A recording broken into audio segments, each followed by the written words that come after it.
Hola, ¿qué tal? Muy buenas noches. Bienvenidos a las 8:45, ya en esta fase de entrevistas, temas de coyuntura nacional. Noche de jueves, lluvioso jueves, por cierto. Y pues bueno, prepárense porque el INSIBUME ya pronosticó que a partir de este jueves las lluvias van a incrementar en todo el país hasta el fin de semana. Así que tenga mucha paciencia, protéjase y mucha precaución. Vamos a hablar esta noche acerca de dos temas. El primero tiene que ver con las declaraciones del presidente Alejandro Yamatei en esta cumbre del SICA que se llevó a cabo en Costa Rica. Habló acerca de la migración y de los factores que a criterio del mandatario están provocando que las personas se vayan de Guatemala con la mira de llegar a los Estados Unidos. Vamos a saludar antes a Cristian Castillo y luego retomamos más de contexto de este tema. Hola, Cristian, Don ¿cómo Mario, estás? buenas noches, un jueves más. Realmente el medio año está caminando aceleradamente, ya vamos buscando la mitad de junio y bueno, siempre he de decir que el año del Bicentenario está pasando sin pena ni gloria. Son otros temas de la agenda coyuntural los que definen y poco se habla de la agenda estratégica que este año pudo haberse impulsado de las élites del país, Mario.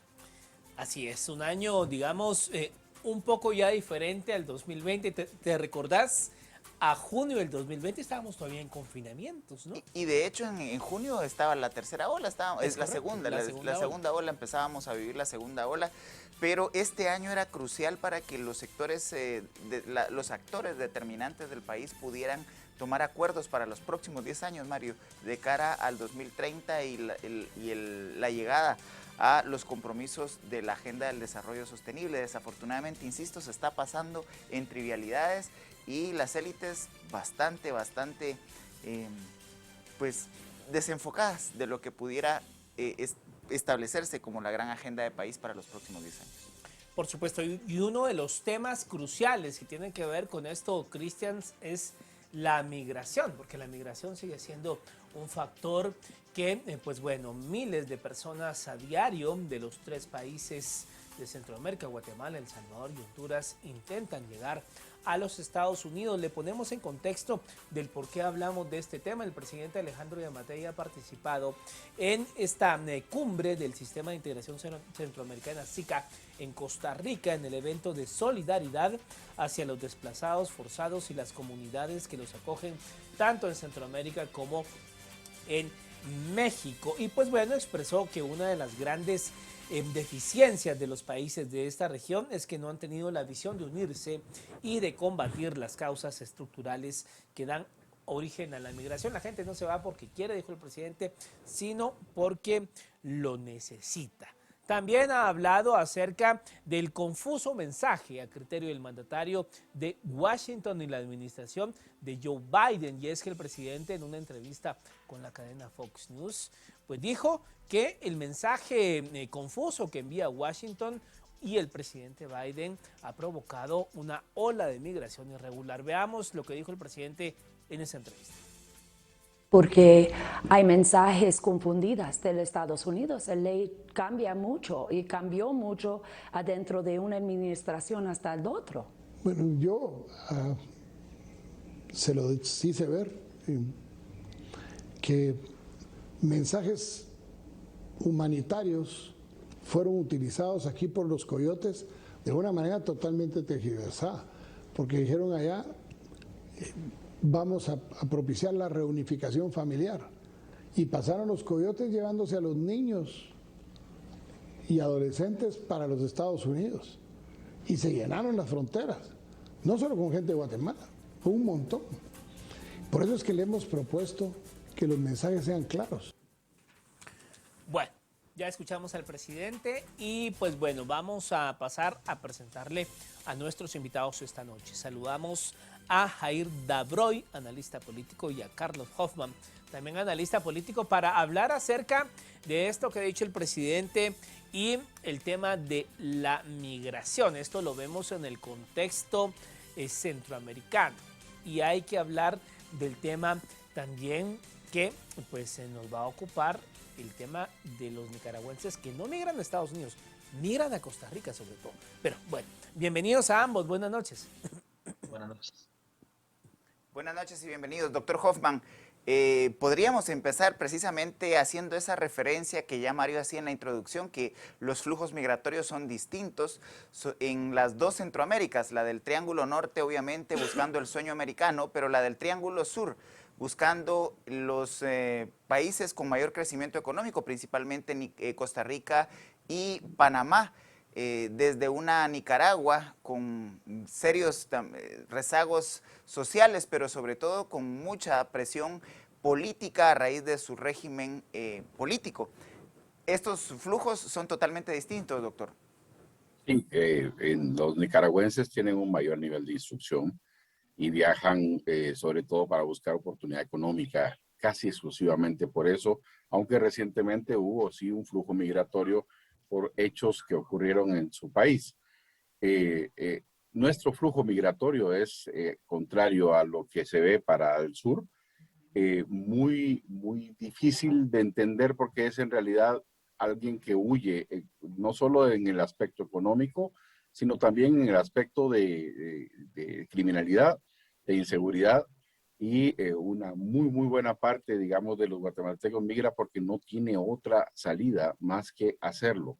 Es una tragedia humanitaria y tiene que ver con el profundo rezago que el Estado y su ausencia geográfica hace que finalmente no se den condiciones de desarrollo que sean siquiera mínimas, y a eso encima la amenaza de pandillas y otro grupo de criminalidad común hacen que gruesas porciones de población se desplacen hacia el norte.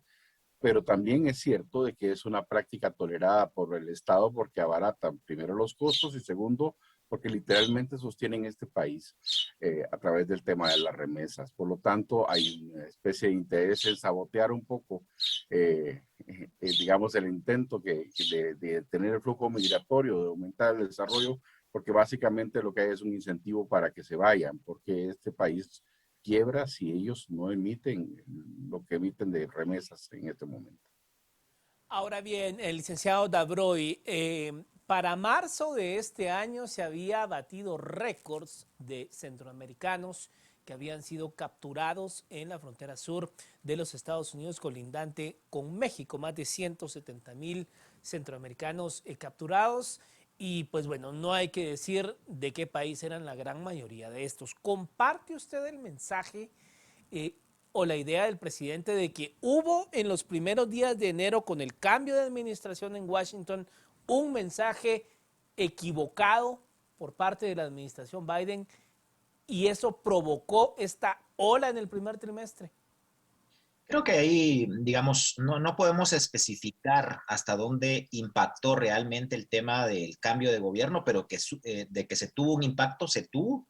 Nosotros lo pudimos identificar por los diversos trabajos que venimos realizando en ACIES en el tema migratorio y con una serie de informantes a los cuales nosotros les venimos dando seguimiento, hacían los comentarios de un incremento de contacto por parte de las redes de coyotaje, sobre todo en el occidente del país, manifestando, digamos, el mensaje de un cambio en el discurso de la administración de los Estados Unidos, donde ya no se hablaba, por ejemplo, de un muro como tal, sino que se hablaba de un mayor trato humanitario. Entonces, cuando uno revisa si hay un incremento, por ejemplo, en el tema de niños no acompañados, que se reactiva prácticamente con la llegada del nuevo gobierno en Estados Unidos y que obviamente se suma a las condiciones que ya el doctor Hoffman hacía mención hace unos minutos, donde al menos dentro de los estudios que se han venido realizando en ACIES, en diversas encuestas, hemos encontrado que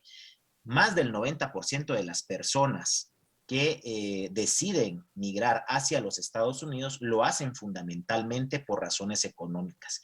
Y hay que hacer también una diferenciación porque solemos incluir las características migratorias de los otros dos países como un solo bloque, como Norte de Centroamérica, cuando Honduras y El Salvador sí tienen algunas particularidades diferentes, sobre todo el tema de la violencia y la corrupción está mucho más marcado en el caso hondureño como factores que coadyuvan a la migración y un peldaño más arriba para el caso salvadoreño con respecto a la migración guatemalteca. La migración guatemalteca eminentemente está enfocada en tema de deficiencias en su calidad de vida, producto de malos ingresos.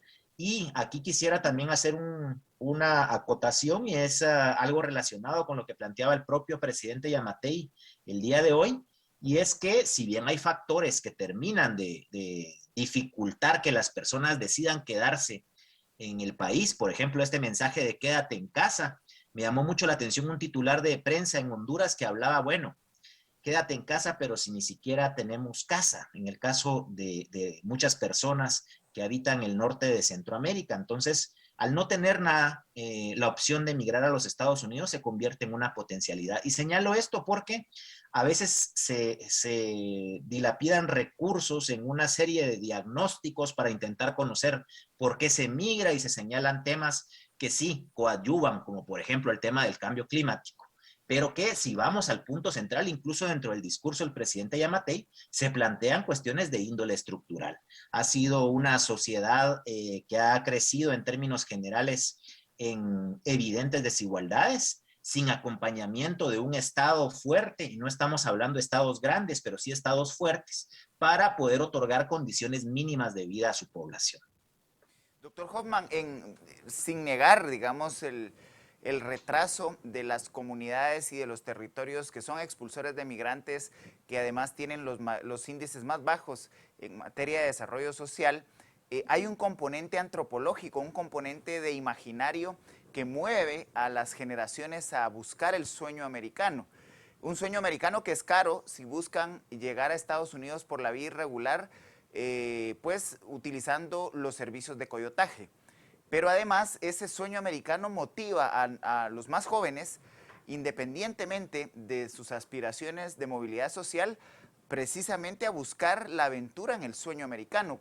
¿Cómo juega ese componente en el actual contexto de la región, doctor Hoffman?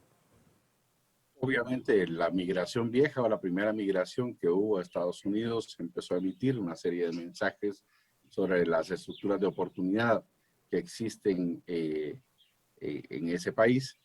Y básicamente quien se fue antes tiene desarrollo para su familia acá. Hay una especie de boom de gasto, porque ni siquiera es inversión, en donde hay obviamente viviendas que son notoriamente distintas por el boom de construcción que originó en algún momento de la migración y que por lo tanto se acuñó dentro de la cultura una suerte de ser deseable el irse.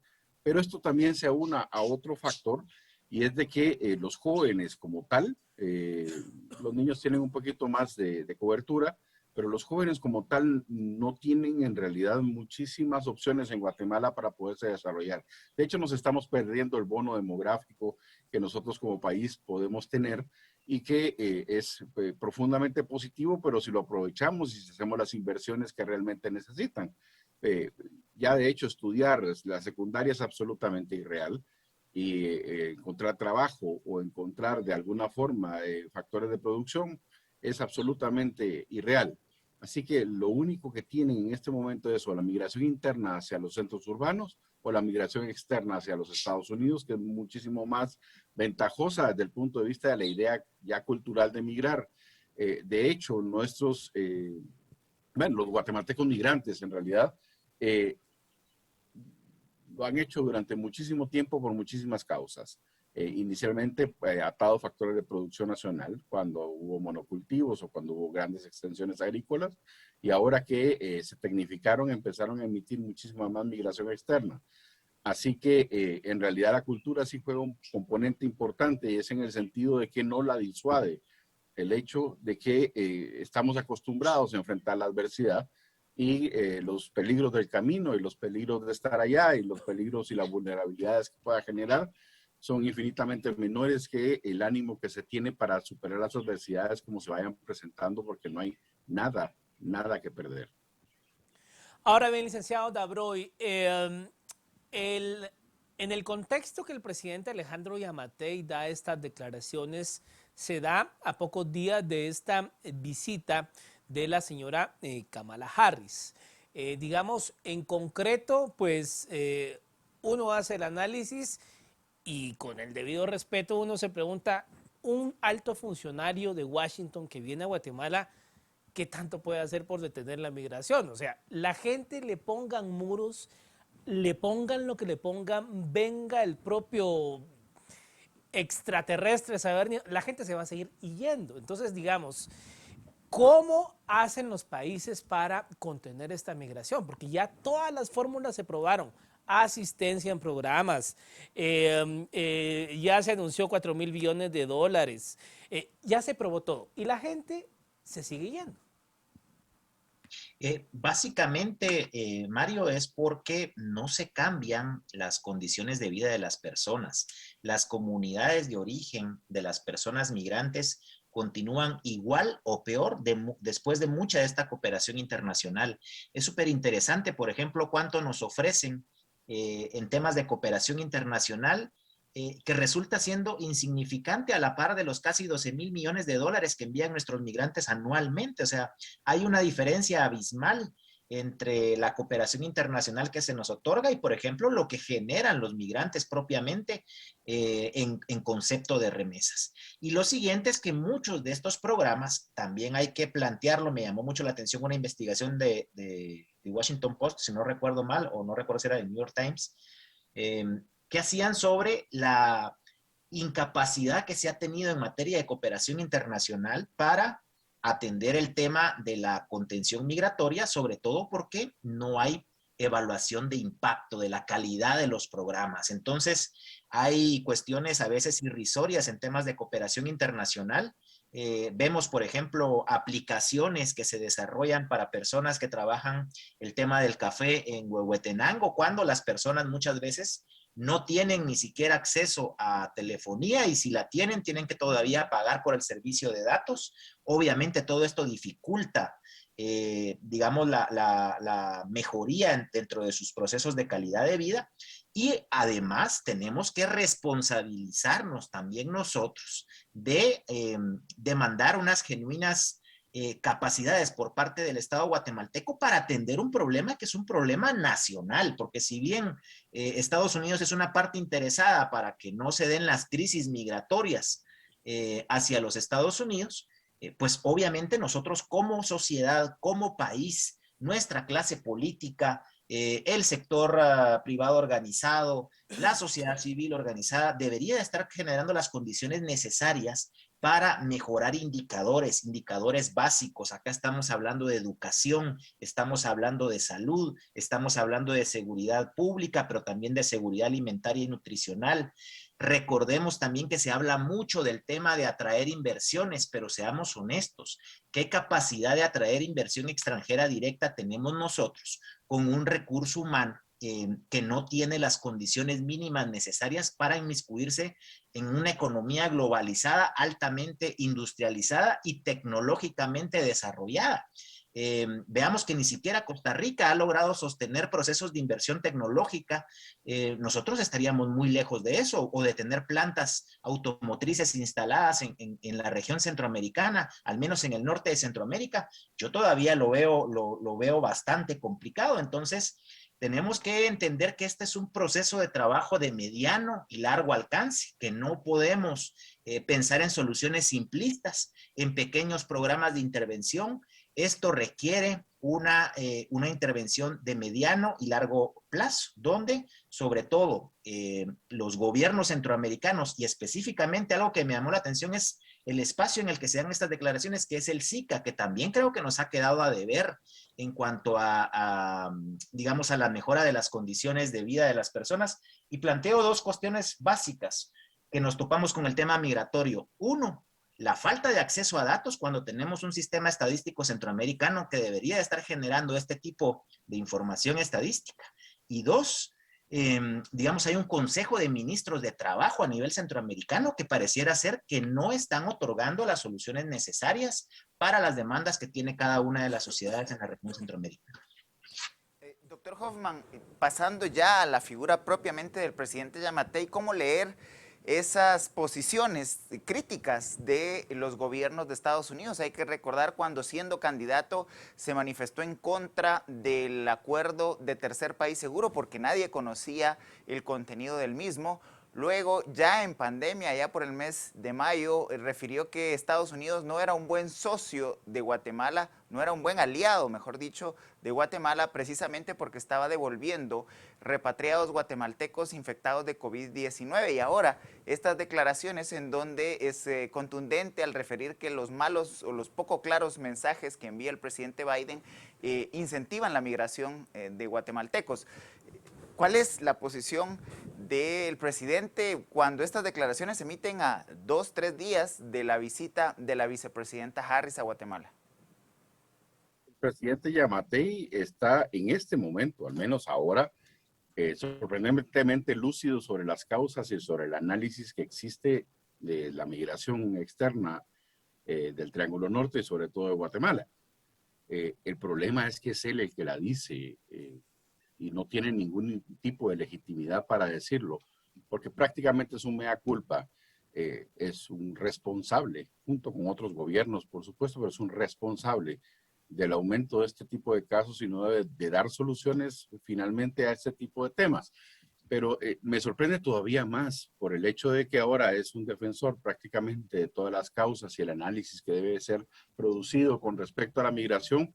Y aquí literalmente agarraron a palos a migraciones hondureñas que estuvieron reprimidas y que tenían el derecho legítimo, además, de transitabilidad legal por el territorio nacional, por acuerdo del SICA precisamente. O sea, hay mucha tela que cortar con respecto a esto, pero una de las cosas que más me llama la atención es lo errático que ha sido durante todo el tránsito de su gobierno con respecto a este tema, en donde incluso llegó a tener, asumo pues, de que estaba tratando de congraciarse con el presidente Trump en ese momento y reprimió literalmente oleadas de migración del Triángulo Norte Centroamericano. Yo creo que es importante. Hay mucha falta de ética en la crítica y creo que el presidente Yamatei, que sorprendentemente por primera vez en realidad analiza más o menos bien enfocado el tema, el problema es de que no existe ningún tipo de respuesta de su gobierno para la ausencia geográfica del Estado en las zonas de emisión migratoria.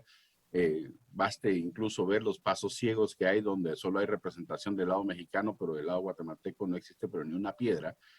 Y de hecho, la criminalización que ha hecho de los migrantes que han transitado en el territorio nacional.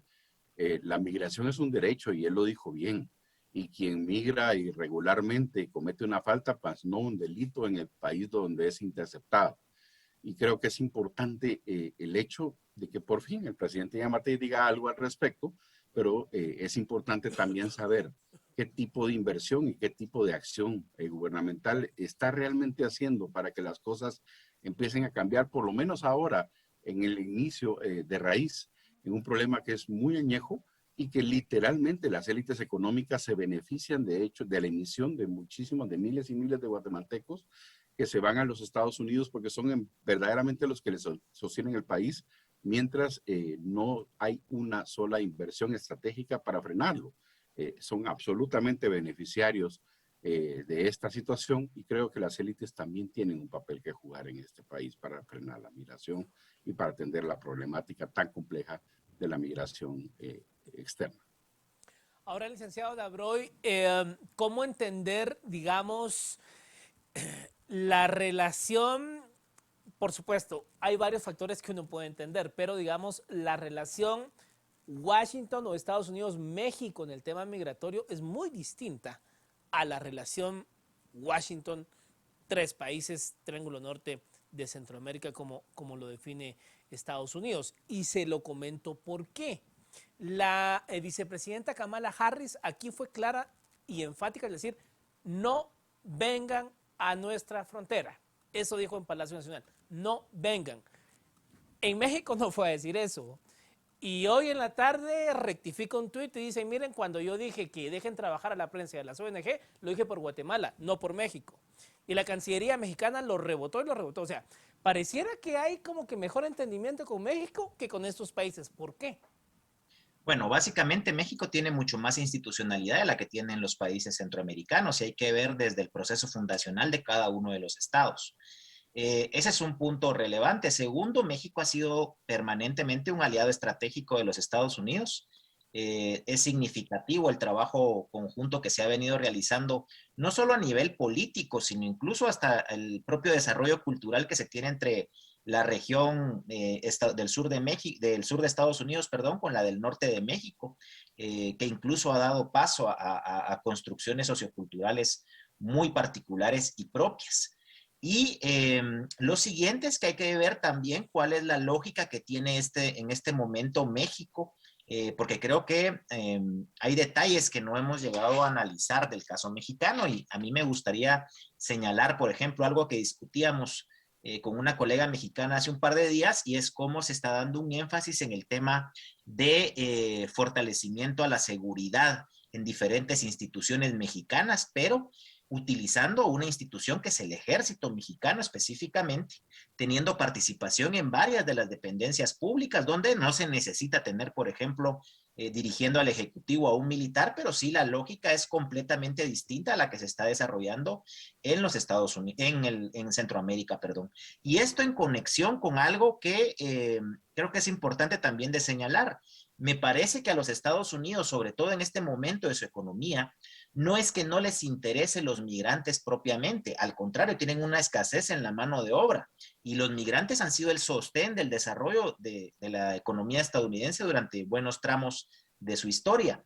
El punto acá es que hay algo que afecta electoralmente a quien esté haciendo gobierno y se llaman las crisis humanitarias que se dan por efecto de la migración en áreas fronterizas de los Estados Unidos, que eso sí tiene un alto costo político para quien esté dirigiendo los destinos de ese país y obviamente lo que se está buscando es retraer esa frontera hacia más al sur, en este caso con Guatemala, para evitar tener esas crisis migratorias. Por eso es que estamos hablando incluso de centros de atención e información a población migrante en Guatemala. Básicamente es traernos del sur de los Estados Unidos al sur de México todas estas crisis humanitarias que estamos viendo. Creo que ahí se da la diferenciación entre por qué hay un tipo de trato hacia las autoridades mexicanas y por qué se da un tipo de trato hacia las autoridades centroamericanas. Bueno, pues muchas gracias a ambos. Se nos ha agotado el tiempo en respecto a este tema que tiene que ver con migración y las declaraciones del presidente Yamatei. Gracias a los dos. Feliz noche. Bueno, Cristian, un tema que en menor medida, creo yo, y no es de este gobierno, sino que sistemáticamente creo yo que podemos hablar de unos 10 años para atrás, que El Salvador ha bajado su migración, en tanto sí, Honduras y Guatemala continúan con un flujo pues diario, ¿no? Y es que El Salvador por mucho tiempo, en esa última década, ha sido por momentos el consentido de la región de Estados Unidos. Es decir, claro. Hay que recordar, aunque días atrás el presidente Bukele decide migrar hacia el Bitcoin, pero es el único país de la región dolarizado. Y es que básicamente la política macroeconómica salvadoreña se dicta en Estados Unidos. Entonces, por ahí, digamos, hay todo un apoyo macroeconómico al país y ahí no hay que olvidar también la cantidad de remesas que envían los salvadoreños hacia sus familias en El Salvador. Pero el caso guatemalteco y hondureño ha sido un deterioro sistemático y el caso mexicano recibe toda la migración de empresas de manufactura ligera de exportación norteamericanas y eso tiene a México con mucho menos niveles de migración hacia Estados Unidos porque los empleos llegaron a las ciudades mexicanas. Por supuesto. Ahí sí que, bueno, una lógica para poder analizar durante varios programas el tema de la migración. Bueno, hacemos una pausa a 10 de la noche con 4 minutos y ya volvemos con el segundo tema. Vamos a hablar acerca de la canasta básica.